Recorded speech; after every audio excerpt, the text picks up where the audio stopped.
Welcome to the Autistic Licence podcast. I'm Shauna and I'm in Carrickfergus in Northern Ireland. And I'm Leo in London. We invite you to listen in on our conversations as we get to know one another and experiment with unmasking in an autistic space. We talk about what it means to discover we're autistic as adults, especially with established careers as therapists. We hope to increase the visibility of autistic therapists, to contribute to the evolving neurodiversity dialogue, and to co-create an engaging and dynamic space. We extend a wide welcome to all. You don't need to be autistic or to be a therapist to join us, and we trust you'll find something of interest and connection here.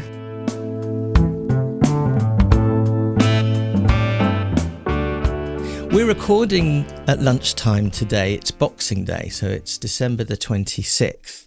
Mm-hmm. And we are obviously now hours on the other side of actual Christmas Day, which was the subject of the last conversation. And Shauna and I have experienced Christmas days in very different ways, particularly this year. My parents, having tested positive for COVID a few days, like a week before Christmas, that meant that our official family Christmas Day didn't happen. Mm-hmm. And I've just heard from Mum in the last few minutes that they are both testing negative today. So whenever that now happens, that can go ahead.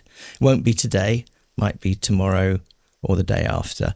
So there may be more to say even about our experiences after that. But we can talk today. This can be a Shauna heavy episode. No, you're not putting that on me. It's not being a Shauna heavy episode because we both had the same 24 hours of time yesterday. We did. There was a period before. So actually we spoke a week ago.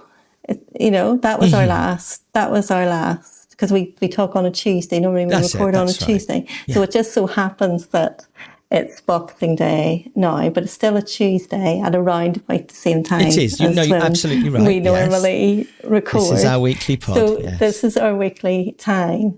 But yes, I am open to changing it up a bit if we decide to do an extra one to see how this week happens. Because this is all Christmas, really, isn't it? Yes. Like it's not just yesterday that was Christmas. And as we spoke about last time, we are both also on a winter festive something break from work for a couple of weeks as well. So it's a different time anyway. It is. Yeah.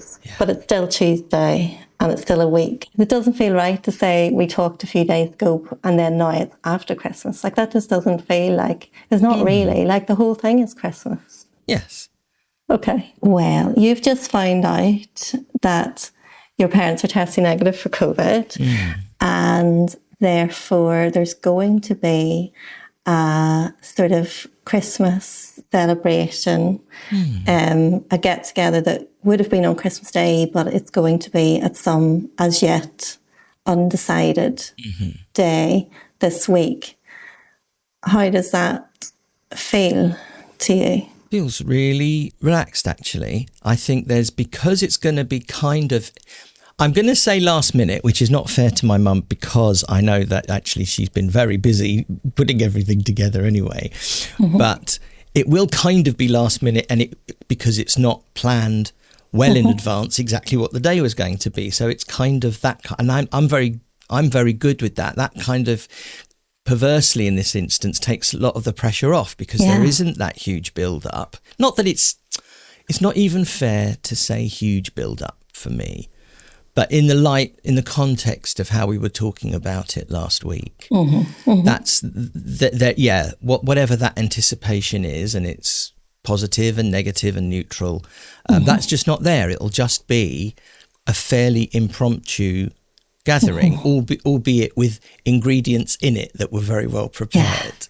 And that's nice. And of course, our gift giving, which is the main difference, I suppose, between that and another get-together. Also, there's a couple visiting from abroad who are going to be staying with my parents, and they come. That might be the day that they arrive if it's the day after tomorrow. Okay. So, I think there'll be way less pressure. I want a better word than that, but that's the word I've got. On the social aspect and the timing and the anticipation of it. And that's really nice, actually. Yes. And then yesterday, it was actually Christmas Day. And we did have a really lovely day because we weren't getting together at my parents'. So there's my sister and her daughter, Anise, also unexpectedly not doing the thing that we expected to be doing. So they came and joined us for the afternoon and the evening. And it was really lovely because, again, there weren't Christmassy bits other than the fact that my sister, who's a fantastic baker, brought some biscuits and vol au vents that she'd made. And we just hung out, just the four of us and the dogs, really, really relaxed. It was fun. We watched a movie and some TV, and we ordered in some traditional Christmas sushi, which I like the idea of becoming a tradition because that was amazing. And just had, just a lovely, very, very comfortable, chilled afternoon with no obligations to make it any more special than it needed to be. I don't know. I'm making the actual Christmas thing sound a bit negative, and that's not my experience. But I'm enjoying the difference. This year, that's what I'm saying, I think. Lovely. There's no unkindness there aimed at anyone at all. Yeah. But it was different, and I enjoyed the difference. I love that. Yeah. And tell me about your day. It was really, really significant. What is so helpful about breaking this down into, like, how do you feel now about Christmas? How do you feel now about Christmas? And noticing, like, all of those shifts. So, you know, the way, like, I was talking last time about how I just cannot look forward. Like, there's just this anticipation, and all of the ghosts of Christmas past come up in the lead up, which mean that I can't even have a focus on the fact that things have changed. They have, you know, they've been different than all of that social expectation for many years, but I can't access what it might actually be like. And I was talking last week about how, like, it might all change at the weekend. Once I kind of just was focused on what's going to happen in the next few days. Yeah. And it did, because once it got to the weekend, it was just like, okay, you know, how it's going to be really lovely. It's like, I'm going to get to do whatever I want. I'm going to be with Ricky and Lana. You know, it just shifted into that. And it's a bit like, you know, it's real. It's my reality, because sometimes I can't anticipate it for too long. Like, I can't look forward to something for too long often. But in this case, it was that coupled with all of those memories that get in the way all of December and kind of steal anything like that. But once we got to the weekend, it changed. So me and you, did the editing to get that last episode out on Saturday, and stayed up late to do that, which was loads of fun. And by that stage, as far as I remember, I was perfectly happy about Christmas, and like it was going to be absolutely fine. Like, I wasn't saying anything that was like, oh, I'm dreading this, it's going to be awful. And then on Sunday, which was Christmas Eve, I was really happy and fine about it all, because so Ricky took Lana to his house. She was making things for me, actually, which was lovely.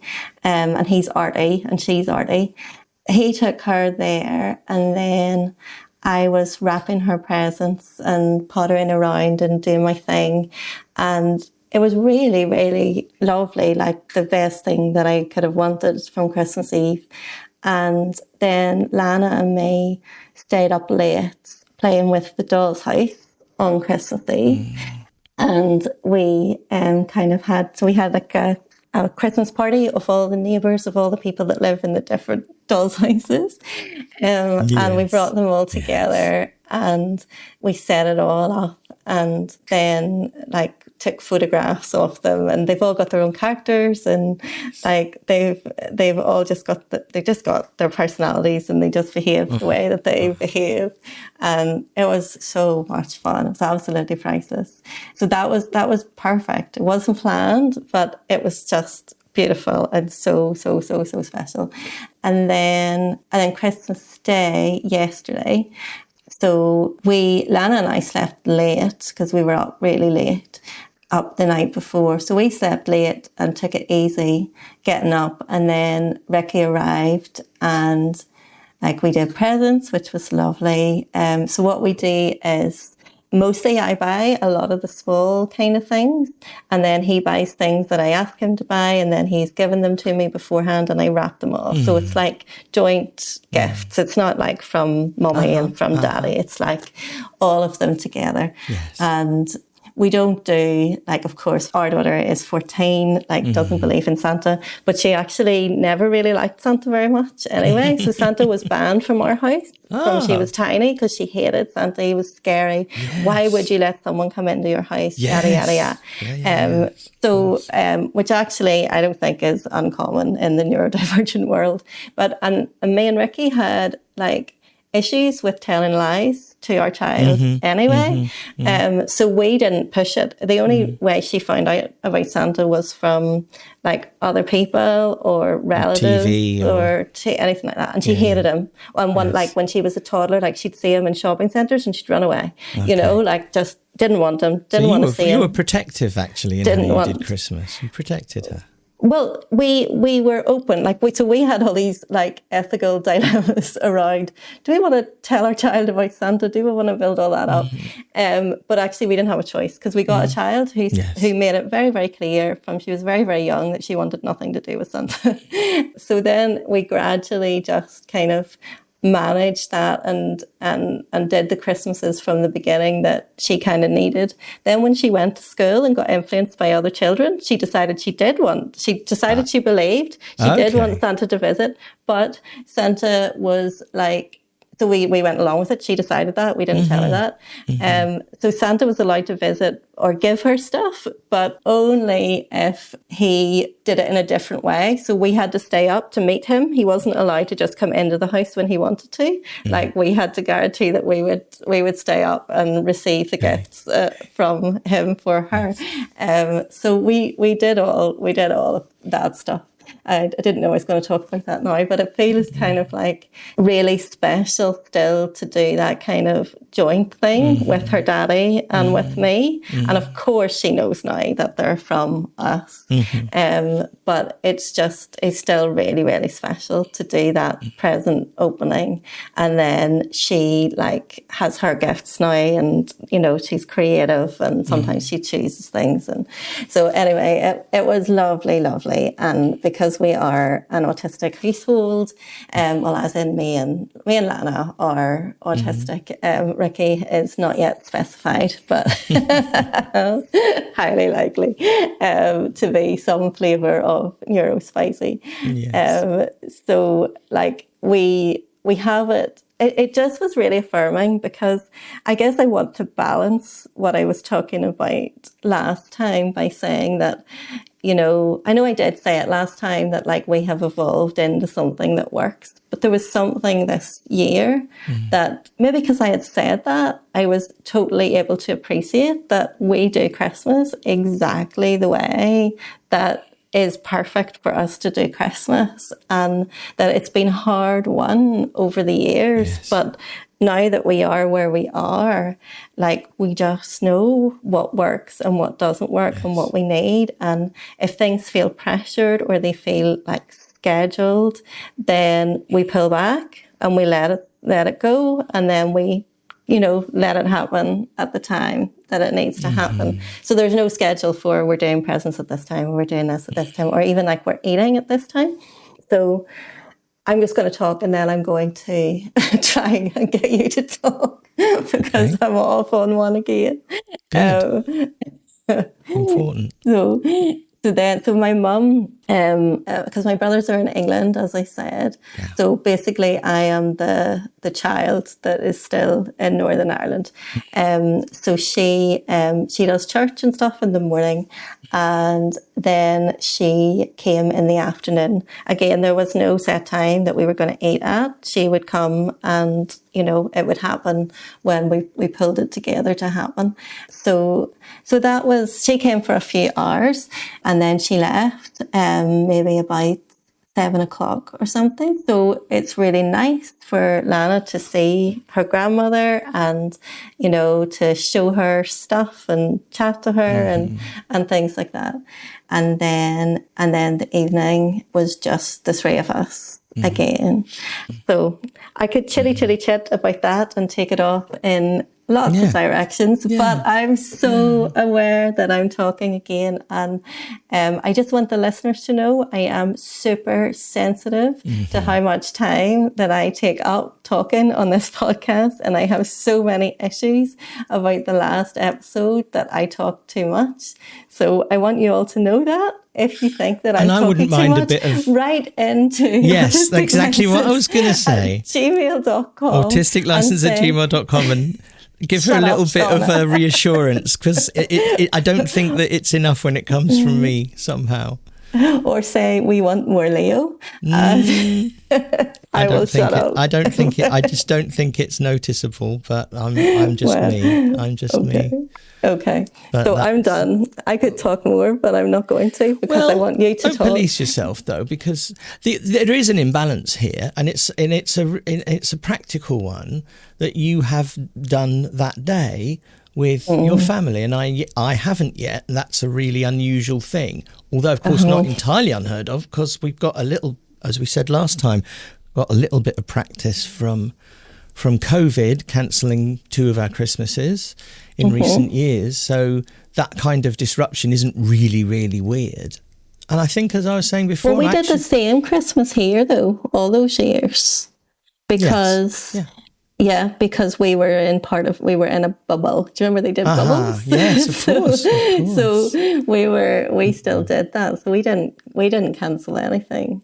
We still followed the rules. We didn't cancel anything because we never see anybody anyway. Yes. So anyway, I just interrupted you again. Please continue. It's not interrupting, it's conversation.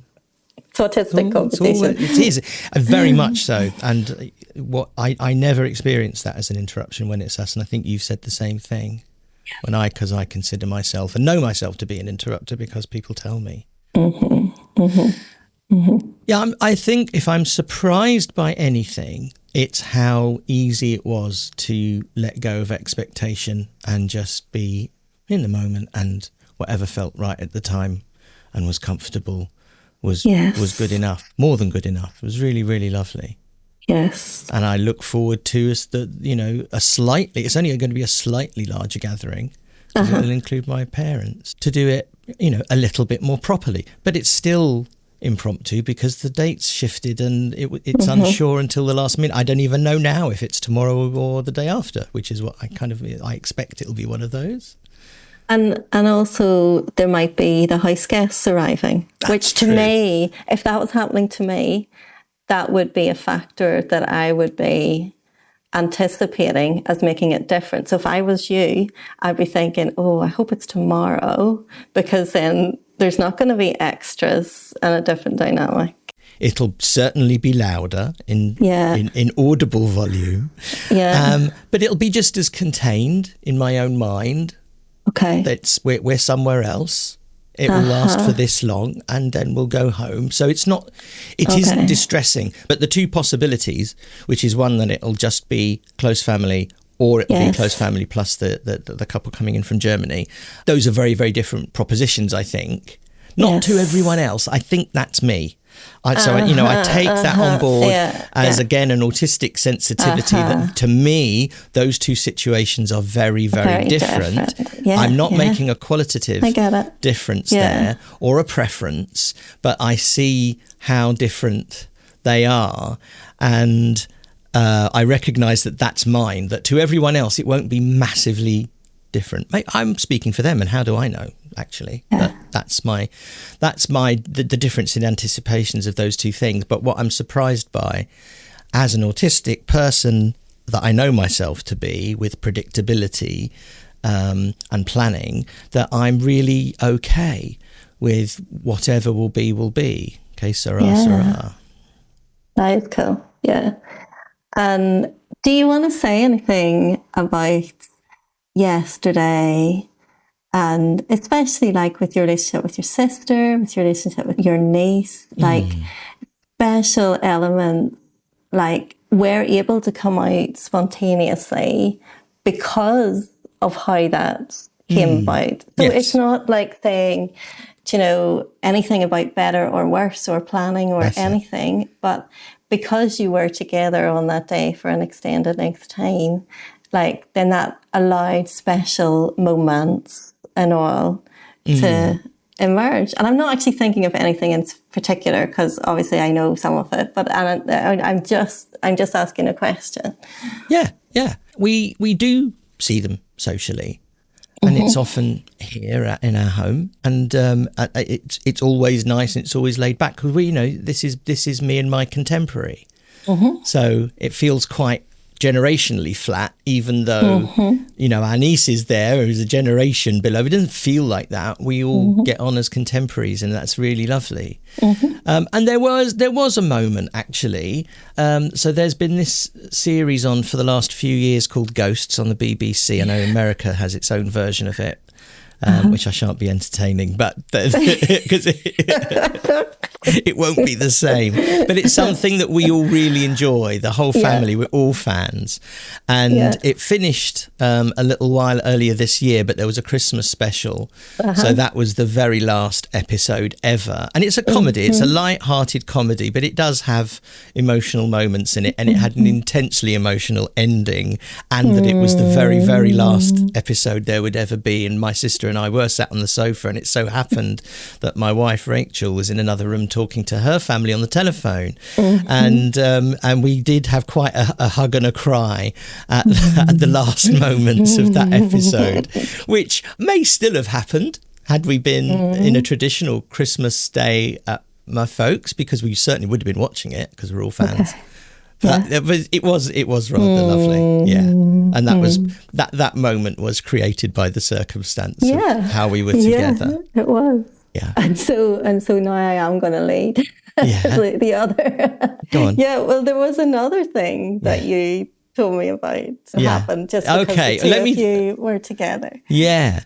So we were thinking about, you know, Christmas is past, what it used to look like. And suddenly, I can't remember what brought it up, but there was something about when we were little, and I talked about this last episode, that, you know, we'd be with my paternal grandparents, Betty and Ted. And one of the things that used to happen, it wasn't unique to Christmas, but it was when we were all there, when we were little. My sister would often do some kind of dance performance thing, and she had lots of homemade ballet dresses, and so she would do a dance, and my role, which I chose, this wasn't put on me in any way at all, but I think it says a lot, would be to take a torch and stand in the corner of the room and operate the spotlight on her while she danced and did her lovely little kind of, how old would she have been, you know, 5, 6, I don't know, something like that. And I don't know what it says, but now I look back on that, the idea of me kind of being in the background and yet being part of it, really centrally, it was deeply satisfying for me. And I can't remember which one of us mentioned it or thought about it last night, but we thought, as we are apart from mum and dad, it would be nice to have some kind of communication with them. So we just set up a still photograph that was me standing in the corner with a very bright torch spotlighting her while she posed in I am doing a ballet dance pose. I just love it. Aged 53 and 57, and sent that to mum and dad. That was lovely, and got a nice reaction from my folks when I WhatsApped it to them in the moment. Because it must have been weird for them. Yeah. Absolutely. Really weird for them to be on there. Weird but expected. I got the feeling that even though there was kind of hope that it'll all go away, that it probably, you know, for a good 3 or 4 days beforehand, I think I sensed that they had not given up on it, but were prepared that it wouldn't happen on the correct day, if you like. Was that the thing that you thought, that was the other moment you were wondering if I would. We're only at 28 minutes. So we are, but we've only got 10. And then I have to stop. Temporarily. Okay. Do you absolutely have to leave at dead on one? Or is that I'm not going to leave on one. What I have to do is clear the car out first. Yeah. So I'm building in contingency, and one thing that I will resist very strongly is having my contingency eaten. I'm not going to eat your contingency. Thank you, Shauna. Okay, I promise. Thank you. Well, I have a thread to pick up then. Okay, go for it. So as we were talking in the first half of this conversation, about specifically what we did yesterday, what we did on Christmas Day. It was what did we do kind of report, which was lovely. Yeah. And there was some of it that I actually wasn't planning to, but I did come to in terms of what part of that was an autistic experience for me. And I wonder, we've covered a lot of it when we last spoke about, for you in the build-up, what aspects of that were being adapted by your autistic self and your autistic family. And I'm wondering if there is more of that about actually what happened yesterday that has that angle to it, the Neurospicy Experience. Is there a band called that? There should be. There should be. We could use it. We need to patent Neurospicy Experience. Okay, we said it first. Okay, we said it first. Boxing Day 2023 stamp. The context of this also is we are far apart. We don't see each other in person, and we are in contact in I think quite an autistic communication way. We both will fire off little texts to each other through the day, and they're a little bit more than check-ins. They are wanting to know little bits of fine detail, often sensory. What does that feel like? What's the smell? What's the or a photo sometimes. What does that look like? Yes. There was a moment when you, I think a couple of days ago, you did something on my behalf, I think, consciously or not, which was really very touching. And I wouldn't. Anyway, I'll lay it out and then you can comment on it. But I don't know what you you're were wrapping about. presents. You were wrapping presents, and one of your cats was sat nearby, and so you took a photograph of the cat. And this is, I don't we're know wrapping if it was presents. I said Phoebe or Dusk. Phoebe's with me wrapping presents. Right. That's right, I do. I think that when you sent that photo to me, you noticed that I could see a little bit of the shelf above her. And you then, without me asking, and I don't think I would have asked actually, but I know you would have done if it were the other way round. You then sent me a photograph of the shelf above, like for context and also to show me what was there, because I think that answered a need that you would have had if I'd have sent you some kind of image that hinted at something slightly off camera that you wanted to experience, and you would have said, could you show me? Yes. And that was really lovely, because that was some of your autistic experience kind of being applied to me, that's what I might want. And it hadn't occurred to me, but of course once I had it, I wanted to pour over it and put that context in. This is such a tiny little thing, I think, to most people, and really irrelevant. What are you talking about? I didn't know what you were going to say there. Okay. But you're right. But also, like, whenever you say that, like, a little bit of me, if it wasn't you that was saying it, a little bit of me would feel a bit embarrassed about doing that, because it's sort of like, oh, yeah, that was about me. I thought if someone sent me a picture and it hinted that there was a shelf above, and I would be guessing what are those objects on that shelf and what do they look like. And so I did for you. You're absolutely right. Exactly what I would want from the other person. And I probably would these days actually directly ask. Yes. Can I see what's on that shelf? I'm not trying to intrude, but I would really like to see what's on that shelf. And so I did that for you. But there's this kind of part that gets embarrassed about that goes, but that was about me. But I turned it around to be about you. In our friendship, though, that was lovely, because I understood that that's what you were doing. Yeah. Do you understand? And you did actually want to know. Like, I wanted to know, but I wouldn't. I knew. But I wouldn't have been kind of consciously curious enough to ask in the way that you would. I think. Would. Right. Yeah. But when you did it, I felt exactly, I understood why you had done that. I understood that you had done that because that's what you would have wanted. And that in itself was a really lovely bit of autistic communication. That was your autistic experience at a slightly different level to mine, but I absolutely understood it in that moment when before I read any captions, I understood what that shelf was and why you'd sent it to me. And that, just that in itself, apart from the curiosity I then got to satisfy by examining the items and you explaining them, was just really lovely. That in itself was a communication.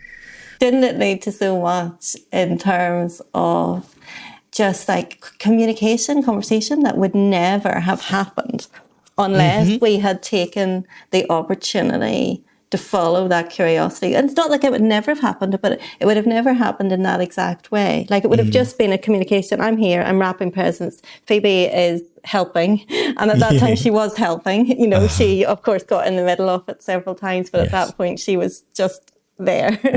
But that was the meaning of it. But it's an autistic thing to take any opportunity to springboard off into something else, because that's what happened there. Because if you think, I showed that and then I said, look, here's what's on the shelf and there's some stories. Yes. And then you took that as a springboard to go, well, my example of such and such a thing is such and such a thing. Well, no, we can say that specifically because that was a really lovely. One of the things on your shelf was your wedding photograph. Yes. And then I sent you mine in exchange, and we got to see that context of a bit of our lives where way before we knew each other and had any, that was a really and that happens quite a lot. That's a very lovely thing when we share bits of history and then we make those comparisons.